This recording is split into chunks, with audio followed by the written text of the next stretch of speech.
한빛장로교의 김사무엘 목사입니다. 오늘은 사무엘상 25장 28절에서 38절의 말씀을 가지고 지혜로운 여인 아비가일이라는 제목으로 은혜를 나누도록 하겠습니다.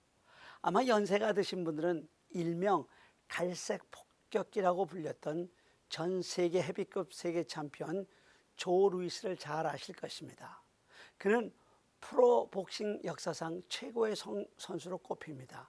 그는 세계 헤비급 타이틀 방어만 25차례, 그리고 12년 106개월 동안 세계 챔피언을 지냈습니다. 이것은 헤비급만 아니라 전체급을 통틀어서라도 전무후무한 기록의 보유자인 것입니다.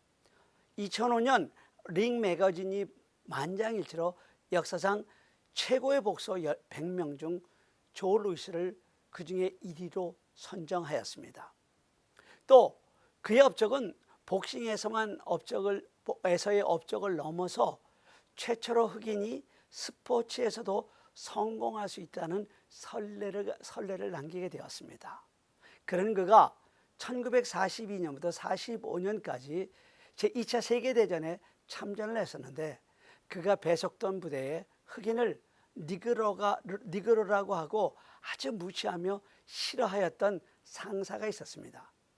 그는 늘 조 루이스에게 빈정거리며 네가 세계 챔피언이라고 니그로인 주제에 그래 날 칠 수 있을까? 어디 챔피언인 것을 한번 증명해 보시지. 괜찮아, 내가 책임을 묻지 않을게. 날 한번 다운시켜봐. 그랬다고 합니다. 이에 격분한 루이스가 그야말로 단 한 방에 그 상사를 다운시켜 버렸다고 합니다. 감히 세계 최고의 박싱 선수에게 자기를 한번 다운시켜 보라고. 여러분이 얼마나 어리석은 사람입니까? 근데 오늘 본문에 나오는 나발이야말로 어리석고 우매해서 자기의 분노를 조절하지 못해서 망한 사람입니다. 제가 오늘 본문 앞에 나오는 3절을 읽겠습니다. 그 사람의 이름은 나발이요, 그의 아내의 이름은 아비가일이라. 그 여자는 총명하고 용모가 아름다우니 남자는 완고하고 행실이 악하며 그는 갈렙 자손이었더라. 근데 오늘 본문의 25절을 읽어보면 이 나발이라는 사람은 마치 인생에 성공한 사람처럼 기록되고 있습니다. 나발은 팔레스틴 광야에서 많은 가축과 많은 종들을 가진 부자였습니다. 양이 3천이고 염소가 1천이었습니다. 거기에다가 나발은 우리가 지난주에 살펴보았던 행동하는 신앙인 갈렙의 후손으로 믿음의 아름다운 유산을 물려받은 사람이었습니다. 또 금상첨화로 그의 아내 아비가일은 지혜롭고 아름다운 여인으로 장가도 잘 간 것 같습니다. 이렇게 보면 나발은 능력 있고 성공한 인생을 산 사람처럼 보입니다. 그런데 성경은 이런 나발을 어리석고 우매한 자라고 말하고 있습니다. 아니, 나발이라는 그 이름 자체가 어리석은 자, 우매한 자라는 의미입니다. 그런 나발이 많은 재물을 모으고 마치 성공한 사람처럼 산 것은 어느 누구보다도 영악하게 살았기 때문입니다. 그가 성공한 것은 세상을 살아가면서 세상 기준을 가지고 하나님이 계시지 않은 사람처럼 살아갔기 때문입니다. 그래서 성경이 그를 어리석은 자, 나발, 우매한 자, 나발이라고 부르는 것입니다. 제가 위에서 읽은 3절에서 나발을 그에게 이렇게 말하고 있습니다. 죄송합니다. 그는 완악하고 행실이 악하다. 영어로는요, mean and dishonest라는 표현으로 그는 도량이 좋고 인색하며 이기적이며 또한 정직하지 못한 사람이라는 것입니다. 또한 17절을 보니까 정작 그를 가장 가까이에서 섬기고 있는 사람에게는 그는 아주 불량한 사람, 일템퍼라고 아주 성미가 까다롭고 변덕이 많으며 자기 분노를 절제할 줄 몰라 화를 잘 내는 아주 심술궂은 사람으로 비춰지고 있는 것입니다. 여러분, 이 정도 제가 설명드리면 여러분이 나발이라는 사람을 만나보지는 못했지만 대략 나발, 그 사람이 어떤 사람인지 그림이 그려지시죠. 그래요, 나발은 바로 그런 사람입니다. 비열하고 야비하고 자기보다 높은 사람에게는 그냥 절절매며 아랫사람에게는 아주 못된 사람, 그 사람이 바로 나발입니다. 그런 나발을 생각하며 오늘 설교를 들으시기 바랍니다. 먼저 오늘 본문의 사건의 그 배경을 살펴보겠습니다. 오늘 본문은 사무엘 25장 1절에서 사무엘이 죽음에 하는 말로 시작이 됩니다. 사무엘은 이스라엘을 사사시대와 왕정시대를 잇는 마지막 사사로 이스라엘의 전무후무한 영적 지도자였습니다. 그런 그가 눈을 감으면서 아직 이루지 못한 기도의 제목이 한 가지가 있었습니다. 그것은 그가 기름 부어 이스라엘 왕으로 세운 다윗이 아직 왕으로 등극하지 못했고 이미 하나님이 버린 사람 사울에게 쫓기는 도망자 신세였다는 것입니다. 아니나 다를까 그동안 다윗을 감싸고 돌던 사무엘 선지자가 죽자마자 다윗을 향한 사울의 핍박은 더욱 거세졌습니다. 그래서 다윗이 사울의 영향력이 그래도 덜 미치는 바란 광야로 내려온 것입니다. 바란 광야로 거처를 옮긴 다윗이 양털을 깎는 때를 이용하여 나발이라는 사람에게 식량을 조금 나누어 줄 것을 요청을 합니다. 그런데 나발은 다윗의 이런 요청을 이런 지하에 이렇게 거절합니다. 다윗? 그게 누구야? 또 이새의 아들은 누구야? 내가 어찌 내 떡과 물과 내 양털 깎는 자를 위하여 잡은 고기를 가져다가 어디서 왔는지 모르는 거지 같은 자들에게 주겠느냐. 이처럼 나발이 다윗의 요구를 거절한 까닭은 그가 사울의 열렬한 지지자였기 때문이었습니다. 이 소식을 전해들은 다윗이 격분해서 지금 400명의 군사를 이끌고 나발의 일문을 진면하려고 지금 달려오고 있는 것입니다. 그때 지혜로운 여인 나발의 아내 아비가일이 질풍노도처럼 달려오는 다윗의 군대를 막아섭니다. 이것이 오늘 본문의 배경입니다. 오늘 본문이 나발이 어리석은 자로 표현한 것은 나발은 인생의 최고의 기회를 저주로 바꾼 위인이기 때문입니다. 오늘 본문은 양털 깎는 축제 때 공고함 속에 있는 다윗이 나발에게 사람을 보내어 자기와 병사들이 먹을 약간의 양식을 겸손하게 구하는 장면으로 시작이 됩니다. 이스라엘 사람들에게는 양털 깎는 축제는 마치 우리 민족의 중추절 추석처럼 이웃들과 풍성하게 나누는 것이 풍습이었습니다. 거기다가 다윗은 광야에서 나발의 양떼를 맹수와 도적으로부터 지켜주었던 사람입니다. 나발이 그런 다윗에게 약간의 양식을 나누어 주는 것은 지극히 당연한 일이고 또 의무이기도 했습니다. 그런데 이 미련한 위인 나발은 다윗을 거짓 취급하며 문전박대를 한 것입니다. 지금은 다윗이 비록 사울에게 쫓겨다니는 신세지만 그래서 나발 같은 소인배에게 와서 조금의 양식을 구하고 있지만 이제 얼마 후면 이스라엘 왕으로 오르게 됩니다.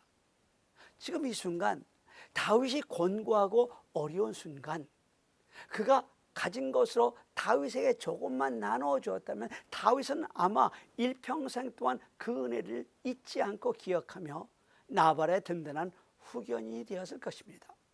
나발에게는 일생일대의 가장 귀한 기회가 주어졌던 것입니다. 그런데 이 우매한 사람 나발은 그런 축복의 기회를 놓치고 오히려 그 축복의 기회를 저주로 바꿔버린 것입니다. 그래서 이 사람을 미련한 사람, 어리석은 사람 나발 그렇게 부른 것입니다. 우리에게도 얼마나 많은 기회가 다가왔다가 그냥 스쳐 지나가는지 모릅니다. 지금은 힘들고 어려운 나에게 작은 사랑을 청하는 사람들이 있습니다. 그런 분들을 향하여 여러분 작은 사랑을 베푸십시오. 그 사랑은 그에 큰 감동을 줘. 어쩌면 여러분의 후손에게라도 그 은혜를 갚을 것입니다. 제가 금액을 정확하게 기억하지 못하지만 얼마 전에 39전짜리 물 한 컵을 시키고 500불의 팁을 준 일이 신문에 나왔던 적이 있습니다. 물론 이 일이 있기 전 이 웨이트레스는 500불의 팁을 준 신사의 어머니가 마켓 계산대에서 돈을 가져오지 않아 절절매고 있을 때 대신 그 돈을 내준 선행을 베풀었었습니다. 이것을 어머니로부터 전해 들어온 아들이 감사로 39전짜리 물 한 컵을 시키고 팁을 500불 주게 되었던 것입니다.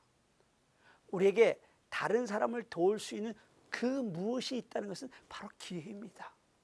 우리 곁에는 도움이 필요한 이웃이 있다는 그것은 우리에게 기회입니다. 이 기회를 선영하는 사람이 지혜로운 사람입니다.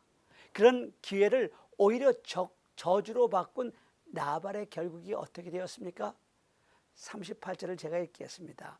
한 열흘 후에 여호와께서 나발을 치심에 그가 죽으니라. 여러분, 잘못된 선택을 한 나발의 결국은 하나님의 저주였습니다. 오늘 이 시간 여러분에게 묻습니다. 여러분은 진정한 지혜로운 선택을 하며 살아가고 계십니까? 그러면 이번에는 하나님의 사람 다윗은 어떤 선택을 했는지 한번 살펴보겠습니다. 여러분이 다윗 그러면 여러분의 머리에 어떤 사람으로 떠오르십니까? 그는 믿음의 사람입니다. 그렇죠? 그는 인내의 사람입니다. 그는 사랑의 사람입니다. 그는 화평의 사람입니다. 그렇죠? 우리가 이렇게 다윗의 장점을 말하자면 얼마나 많이 있겠습니까? 오죽하면 하나님이 내가 이새의 아들 다윗을 만나니 내 마음에 합한 사람이라 내 뜻을 다 이루게 하리라 하셨겠습니까? 그런 다윗이었지만 나발로부터 당한 인격적 거절과 모욕만은 참을 수가 없었습니다. 그래서 다윗이 이성을 잃어버리게 됩니다. 그럴 때 자기에게 고통을 주고 있던 그 사울, 자기가 결코 닮지 않으려고 수천 번도 더 다짐했던 그 사울의 분노와 그 사울의 행동과 그 사울의 모습이 지금 다윗 자신에게서 나오고 있는 겁니다. 비록 소인배 같은 나발에게 당한 모욕이 다윗의 자존심을 건드렸지만 그로 말미암아 나발의 집에 거하는 모든 남자를 다 죽이겠다는 그런 맹세는 해서는 안 됩니다. 이런 다윗의 극한 분노는 이제까지 다윗에게 쫓기며 광야에서 배운 인내와 거룩함을 상실하게 하는 것입니다.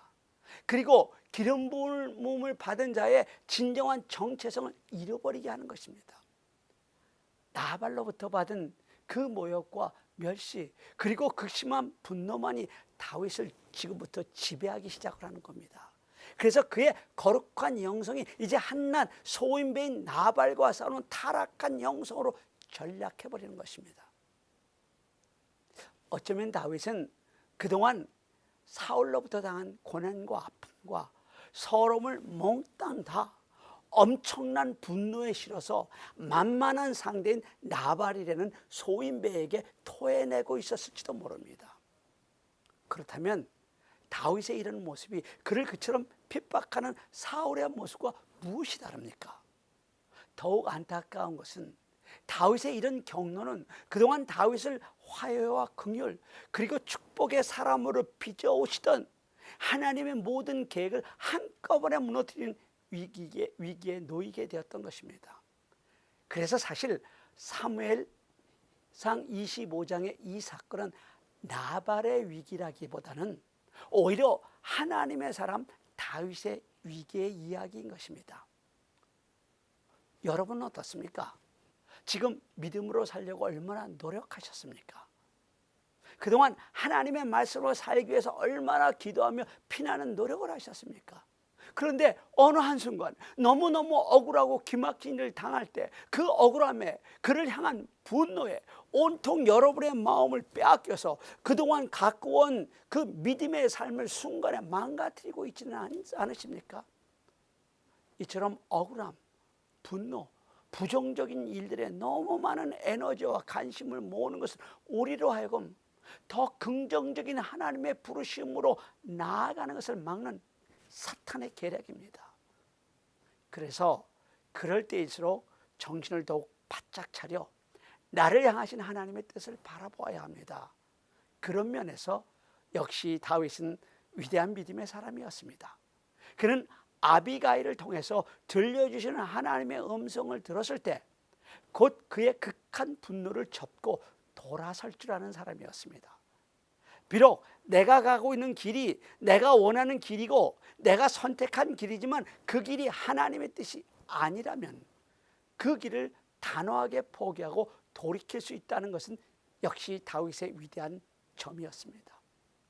질풍노도처럼 치닫던 복수의 길을 멈추고 돌아올 설 줄 알았던 다윗이기에 내 마음에 합한 사람이라 내 뜻을 다 이루게 하시라 하시며 그를 가장 위대한 왕, 이스라엘 역사의 전무후무한 성군으로 쓰셨고 하나님은 정말 그를 가리켜 하나님의 뜻을 이루어 나가셨던 것입니다. 오늘 여러분의 삶은 어떻습니까? 혹시 잘못된 길인 줄 알면서도 자기의 분노대로 미련한 인생길을 걸어가고 있지는 않습니까? 돌이켜야 합니다. 혹시 어리석은 발람 선지자처럼 하나님이 이미 막아버려 짐승조차 가지 않으려는 그 길을 고집대로 걸어가고 계신 분은 안 계십니까? 돌이켜야 합니다. 하나님이 이미 막아버린 길을 걸어가는 인생길에는 멸망밖에 없습니다. 여러분 돌이켜야 합니다. 이번에는 다윗의 분노까지 돌이킨 지혜로운 여인 아비가일에 대해서 잠시 살펴보겠습니다. 사무엘상 25장 3절에서는 아비가일을 가리켜 총명하고 용모가 아름다웠다고 말씀하고 있습니다. 무엇보다도 아비가일은 사리를 분별할 줄 아는 여인이었습니다.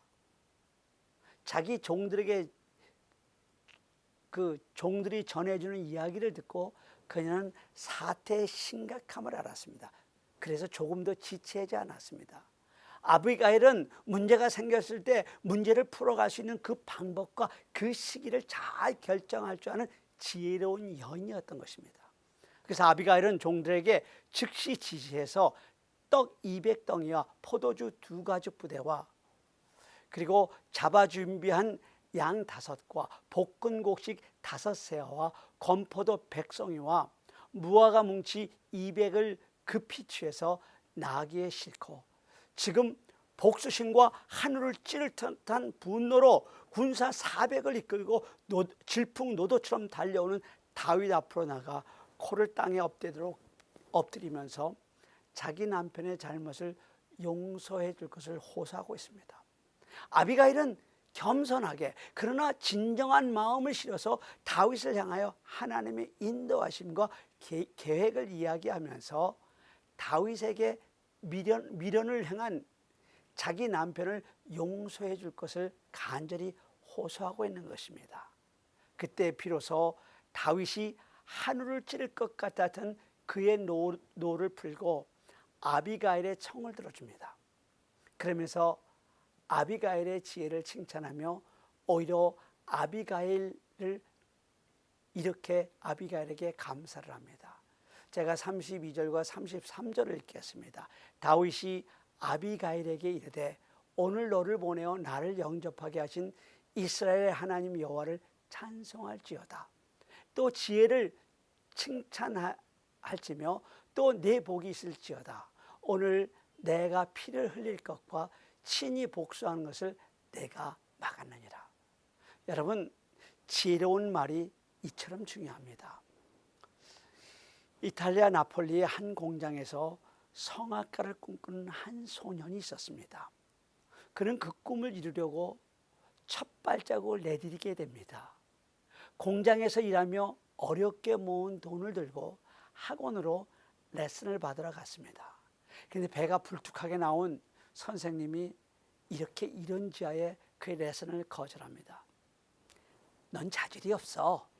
내 목소리는 뒤틀린 문이 바람에 삐기덕 소리는 소리 같거든. 이 소리를 들은 아이는 실망한 나머지 눈이 풍퉁퉁 부은 채 집으로 돌아왔습니다. 다음날 아침이 되었지만 아이는 공장에도 나가지 않고 골방에 틀어박혀 있었습니다. 어머니는 가엾은 아들을 꼭 껴안으면서 이렇게 달랬습니다. 너는 반드시 훌륭한 성악가가 될 수 있어. 이 엄마가 있잖아.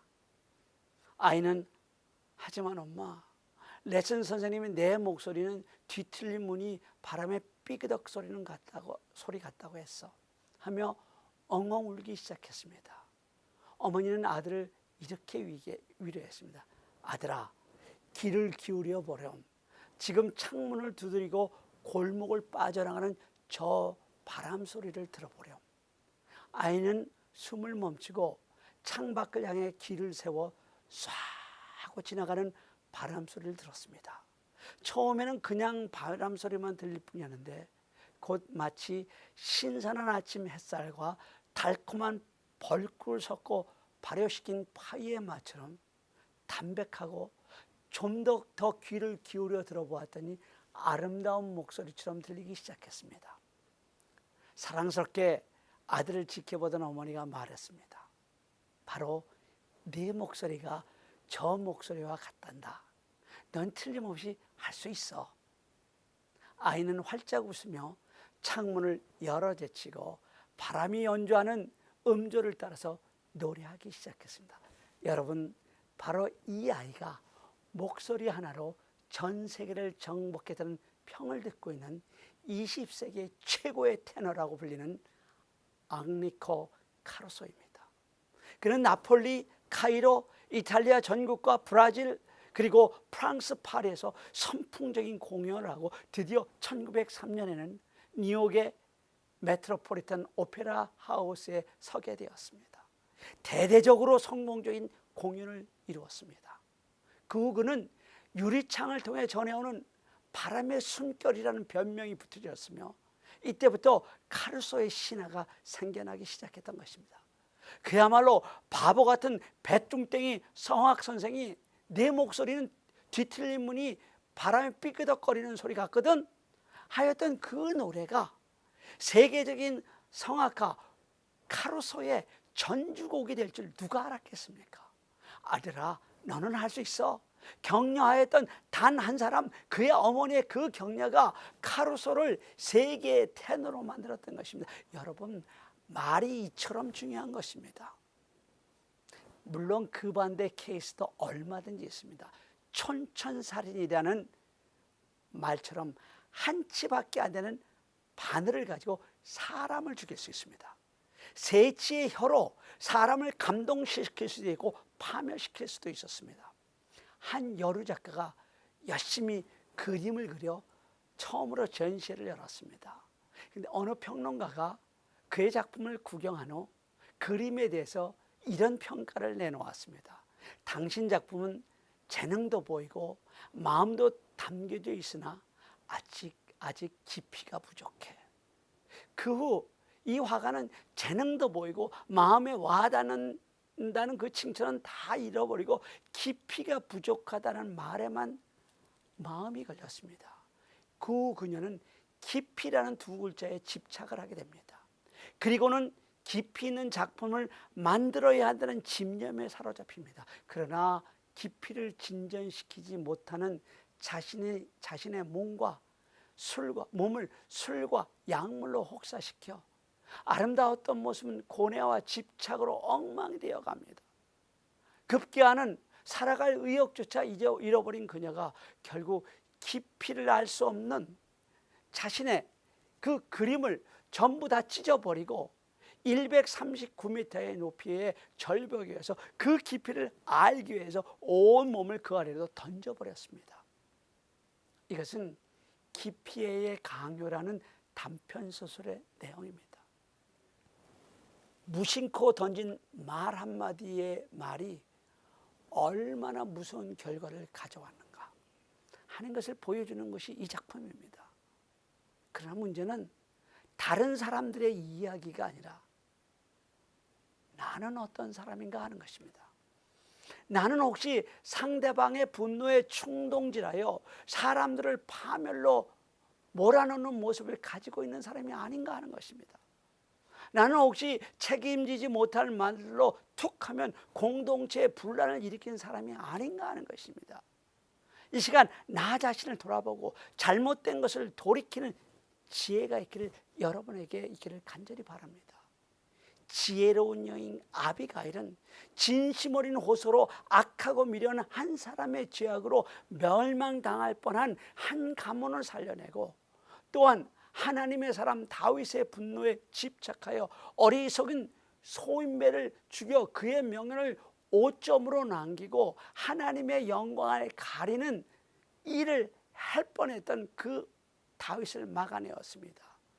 아비가일은 잠자는 다윗의 영성을 다시 깨웠을 뿐 아니라 분노에 가려진 그의 영성과 자존심의 상한 마음을 일깨워 주었습니다.